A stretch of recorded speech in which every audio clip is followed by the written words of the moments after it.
26 नवंबर 2008 मुंबई। रात के ठीक 8 बज रहे थे। मरीन ड्राइव पर कपल्स बैठे समंदर की लहरों को देख रहे थे।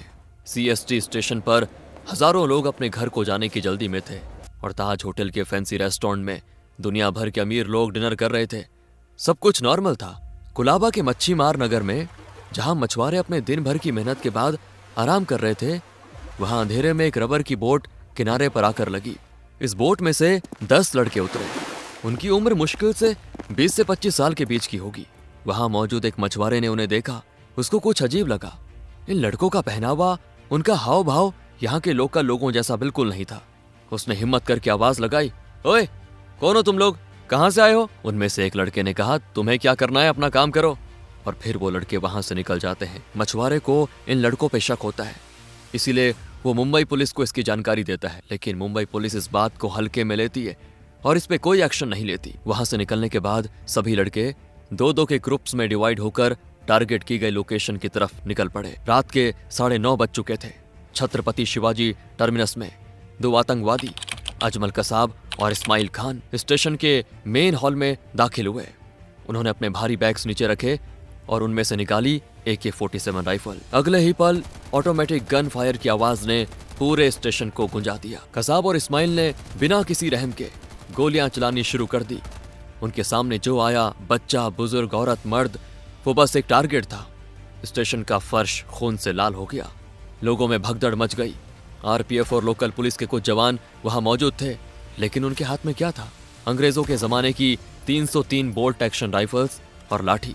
जब तक एक पुलिस वाला अपनी राइफल में गोली लोड करता, कसाब अपनी AK-47 से 30 गोलियां बरसा चुका होता।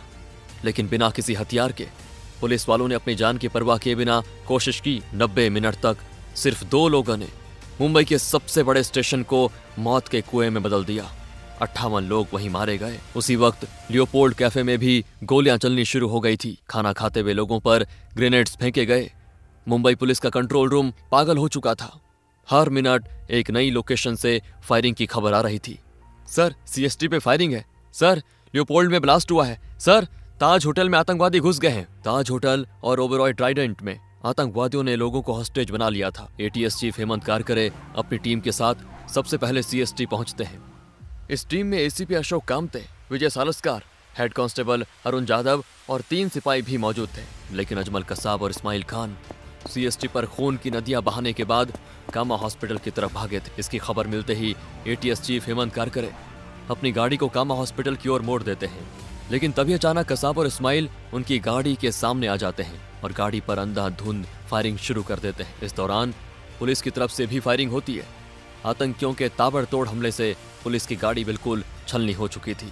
जैसे ही पुलिस की तरफ से फायरिंग रुकती है, कसाब और इस्माइल गाड़ी की तरफ बढ़ते हैं, ये कंफर्म करने के लिए कि सब मर चुके हैं या नहीं।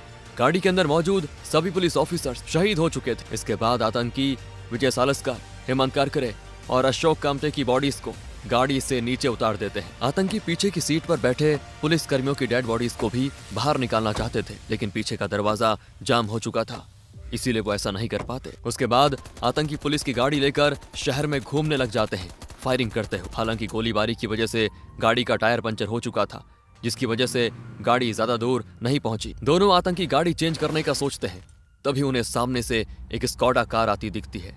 उस गाड़ी में एक फैमिली होती है। आतंकी उन्हें बाहर निकाल देते हैं और गाड़ी लेकर मालाबार हिल की तरफ जाते हैं। इसी बीच पुलिस की उस गाड़ी में पीछे की सीट पर बैठे हेड कांस्टेबल अरुण जाधव अभी भी जिंदा होते हैं।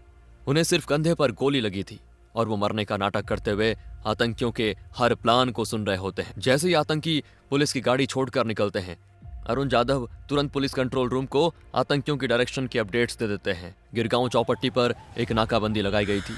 वहां खड़े थे असिस्टेंट सब इंस्पेक्टर तुकाराम उमले और उनकी टीम। उनके पास हैवी वेपन्स नहीं थे, बस लाठी और सर्विस रिवॉल्वर थी। जब वो स्कॉडा गाड़ी वहां पे आई तो पुलिस ने उसे घेर लिया और लगातार फायरिंग की। इस्माइल खान ड्राइवर की सीट पे मारा गया, लेकिन अजमल कसाब जो पैसेंजर सीट पर था वो जिंदा था।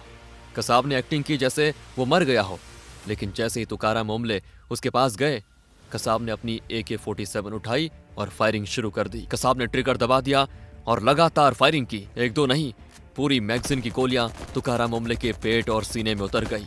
उनकी इस कोशिश ने बाकी पुलिस वालों को वो 5 सेकंड का वक्त दे दिया जो कसाब पर कूद पड़े और उसे जिंदा पकड़ ले। मुंबई शहर में डर का माहौल था। हर कोई अपने घर में बंद होकर टीवी स्क्रीन पे नजरें गड़ाए हुए बैठा था। लेकिन अब कहानी शिफ्ट होती है मुंबई से 1100 किलोमीटर दूर दिल्ली में। यहाँ एक अलग तरह की जंग चल रही थी। जब मुंबई जल रहा था तब सबसे बड़ा सवाल ये था, हमारी स्पेशल फोर्सेस कहाँ हैं? कहाँ है वो फोर्स जो ऐसे हालात के लिए बनी है? नेशनल सिक्योरिटी गार्ड यानी हमारे ब्लैक कैट्स। 2008 में एनएसजी का मेन बेस और इकलौता बेस मनेसार हरियाणा में था। जैसे ही मुंबई की खबर आई कि ये गैंग वॉर नहीं टेरर अटैक है, एनएसजी के कमांडर ने तुरंत एक्शन की तैयारियां शुरू कर दी। 51 स्पेशल एक्शन ग्रुप SAG, जो इंडिया की सबसे इलीट काउंटर टेरर यूनिट है, वो तैयार थी। लेकिन एक बहुत बड़ी प्रॉब्लम, उन्हें मुंबई ले जाने के लिए कोई हवाई जहाज, कोई डेडिकेटेड एयरक्राफ्ट मौजूद नहीं था। एनएसजी को एविएशन रिसर्च सेंटर और इंडियन एयरफोर्स पे डिपेंड रहना पड़ता था। उस रात किस्मत भी दुश्मन के साथ थी। जो IL-76 हैवी ट्रांसपोर्ट प्लेन उनको ले जाने वाला था वो दिल्ली में नहीं बल्कि चंडीगढ़ में खड़ा था। वहां मुंबई में हर सेकंड किसी बेगुनाह की जान जा रही थी और यहाँ फाइल्स और अप्रूवल्स का खेल चल रहा था। एनएसजी के चीफ बार बार फोन मिला रहे थे। उनकी आवाज में फ्रस्ट्रेशन साफ था, हमें अभी एयरक्राफ्ट चाहिए, मेरे लड़के तैयार खड़े हैं, हम सड़क के रास्ते मुंबई नहीं जा सकते। लेकिन सिस्टम तो सिस्टम है। प्लेन को दिल्ली आने में वक्त लगा, रिफ्यूलिंग में वक्त लगा। आखिरकार जब प्लेन ने दिल्ली से उड़ान भरी तब तक काफी देर हो चुकी थी और जब वो सुबह मुंबई एयरपोर्ट पर उतरे तो मुसीबत वहां भी खत्म नहीं हुई। एयरपोर्ट पर उनको ले जाने के लिए कोई स्पेशल व्हीकल्स तैयार नहीं थे। Best of the best commandos जो दुनिया के सबसे खतरनाक आतंकवादियों से लड़ने के लिए आए थे, उन्हें बेस्ट की लोकल बसेस में बैठकर अटैक साइट्स तक जाना पड़ा। करीब 10 घंटे, जी हाँ, पहली गोली चलने से लेकर एनएसजी के पहले बूट के ताज होटल के बाहर पड़ने तक 10 घंटे से ज्यादा बीत चुके थे। इन 10 घंटों में आतंकवादियों ने आराम नहीं किया था। उन्होंने ताज और ओबेरॉय को अपने किले में बदल दिया था। उन्होंने कॉरिडोर्स में RDX लगा दिए ताकि जो भी अंदर आए वो उड़ जाए। ताज होटल में आतंकवादियों ने होटल की कारपेट्स, पर्दों और फर्नीचर में आग लगा दी थी। एनएसजी के आने से पहले इंडियन नेवी के मार्कोस मरीन कमांडोज ने वहां होल्ड किया हुआ था। उन्होंने अपनी जान पर खेलकर 300 से ज्यादा मेहमानों को रेस्क्यू किया। उनका काम था आतंकवादियों को इंगेज रखना ताकि वो भाग न सके। अब बारी थी एनएसजी की। ऑपरेशन का नाम रखा गया operation black tornado. Major Sandeep Unnikrishnan 51 SAG के टीम कमांडर अपनी टीम को लीड कर रहे थे। मेजर संदीप की टीम जब 6th फ्लोर पर पहुंची तो अचानक अंधेरे में से गोलियों की बौछार आई। एक टेररिस्ट ने सीढ़ियों चढ़ते हुए उनके साथी कमांडो सुनील कुमार जोधा पर गोली चला दी। सुनील गिर पड़े, बुरी तरह जख्मी। उन्हें बचाने के लिए मेजर संदीप ने आगे बढ़कर फायरिंग की और आतंकवादियों को पिन डाउन कर दिया। सुनील को नीचे लेकर आ जाओ, कवर फायर मैं दूंगा, मेजर ने चिल्लाकर कहा। उनकी टीम ने जख्मी साथी को वहां से बाहर निकाला। अब मेजर संदीप अकेले थे। उन्हें पता था कि अगर आतंकवादी ऊपर के फ्लोर्स पर भाग गए तो उन्हें ढूंढना नामुमकिन हो जाएगा और वो और लोगों को मारेंगे। वो जानते थे कि वो मौत के मुंह में जा रहे हैं, लेकिन वो शेर की तरह उनके पीछे भागे। ओए, कहां भागते हो? मेजर संदीप ने ललकारा। एक मोड़ पर आतंकवादियों ने घात लगाया हुआ था। 4 आतंकवादियों ने एक साथ उन पर फायर किया। मेजर संदीप के बाजू में गोली लगी, खून बहने लगा, लेकिन वो रुके नहीं। वो लड़ते रहे, आगे बढ़ते रहे, फायरिंग करते रहे। जब उन्हें लगा कि अब उनका बचना नामुमकिन है तो उन्होंने अपनी टीम को रेडियो पर आखिरी मैसेज दिया, don't come up, I will handle them. वो चाहते तो पीछे हट सकते थे, रीइंफोर्समेंट का इंतजार कर सकते थे, लेकिन उन्हें पता चल गया था कि अगर उनके साथी ऊपर आए तो वो भी एम्बुश में फंस जाएंगे। मेजर संदीप उन्नीकृष्णन ने अपनी आखिरी सांसों तक उन दरिंदों को वहीं पे रोक के रखा और शहादत प्राप्त की। उनकी कुर्बानी ने उन आतंकवादियों को वहीं फंसा दिया, जिससे बाकी टीम को उन्हें घेरने का मौका मिल गया। आतंकवादी लिफ्ट शाफ्ट्स और सर्विस स्टेयर्स का इस्तेमाल करके अपनी लोकेशन बदल रहे थे। ताज के साथ साथ ओबेरॉय ट्राइडेंट में भी यही हाल था, लेकिन वहां सिचुएशन थोड़ी अलग। वहां 2 आतंकवादियों ने 18वें फ्लोर के रूम 1856 को अपना बंकर बना लिया था। कमांडोज कमरे के अंदर घुस जाते हैं तो वहीं होटल के सामने एयर इंडिया के बिल्डिंग के 11वें फ्लोर पर स्नाइपर्स को तैनात किया जाता है। जिस कमरे में आतंकी मौजूद थे उसकी खिड़की पर स्नाइपर्स की तरफ से कई राउंड्स फायर किए गए, जिसमें एक आतंकी ढेर हो जाता है। वहीं कुछ ही देर में कमांडोज दूसरे आतंकी को भी मार गिराते हैं। इस तरह 28 नवंबर की दोपहर 3 बजे तक ओबेरॉय से 143 हॉस्टेजेस को जिंदा बचाया गया। लेकिन असली चैलेंज अभी बाकी था। नरीमन हाउस जहां जूइश कम्युनिटी का सेंटर था, वो कोलाबा के एक बेहद ही तंग और कंजेस्टेड गली में स्थित था। बिल्डिंग के चारों तरफ मकान ही मकान थे। टेररिस्ट्स ने नीचे की सीढ़ियां बॉम्ब से उड़ा दी ताकि कोई ऊपर ना आ सके। वो बिल्डिंग के टॉप फ्लोर्स पर बैठे थे और नीचे आने वाले हर रास्ते पर उनकी नजर थी। जमीन से हमला करना मतलब मौत को दावत देना था। एनएसजी ने फैसला किया, अगर जमीन से नहीं जा सकते तो आसमान से जाएंगे। 28 नवंबर की सुबह पूरी दुनिया ने टीवी पर वो मंजर देखा जो हॉलीवुड मूवीज में दिखता है। एक भारी भरकम MI-17 हेलीकॉप्टर नरीमन हाउस की छत के ठीक ऊपर मंडरा रहा था। हेलीकॉप्टर इतने नीचे था कि लग रहा था बिल्डिंग से टकरा जाएगा। रस्सियां नीचे फेंक दी गई और उन रस्सियों से सरकते हुए एनएसजी के कमांडोज छत पर उतरे। ये रिस्की ऑपरेशन था। इसमें एक छोटी सी गलती और हेलीकॉप्टर क्रैश हो सकता था या कमांडो नीचे गिरकर मर सकता था। लेकिन हमारे जवान मक्खन की तरह नीचे उतरे। इस ऑपरेशन को लीड कर रहे थे हवलदार गजेंद्र सिंह बिश। इसी बीच मीडिया कमांडोज के हर एक्शन को लाइव टेलीकास्ट करते हैं। रिपोर्टर्स चिल्ला चिल्ला के लाइव दिखा रहे थे, देखिए एनएसजी कमांडोज हेलीकॉप्टर से उतर रहे हैं। कमांडोज अब दूसरे फ्लोर पर हैं। कराची में बैठा हैंडलर ये सब देख रहा था और तुरंत फोन कर आतंकवादियों को बता रहा था, देखो छत पे नजर रखो, वो हेलीकॉप्टर से उतर रहे हैं, पोजीशन ले लो। इसीलिए जैसे ही कमांडोज छत से अंदर घुसे, आतंकवादियों ने उन पर ग्रेनेड्स और गोलियां बरसा दी। हवलदार गजेंद्र को कई गोलियां लगी, वो पीछे नहीं हटे। उन्होंने अपनी पोजीशन होल्ड की, रिटर्न फायर किया और अपनी टीम के लिए रास्ता बनाया। उन्होंने दुश्मन को एंगेज रखा ताकि बाकी कमांडोज अंदर आ सकें। हवलदार गजेंद्र सिंह भी देश के लिए कुर्बान हो गए, लेकिन उन्होंने ऑपरेशन को सफल बना दिया। एक कमरे में एक आतंकवादी छुपा हुआ था। उस कमरे में कमांडो 2 हैंड ग्रेनेड्स फेंकते हैं, जिसकी चपेट में आकर वो आतंकवादी वहीं मर जाता है। अब दूसरा आतंकी बचा होता। सबसे पहले कमांडोज सभी हॉस्टेजेस को सेफली बाहर निकालते हैं। फिर नरीमन हाउस के अंदर कई ग्रेनेड्स फेंकते हैं, जिनकी चपेट में आकर दूसरा आतंकवादी भी मरकर ढेर हो जाता है। इस तरह नरीमन हाउस अब सेफ था, लेकिन ताज होटल में अभी भी लड़ाई जारी थी।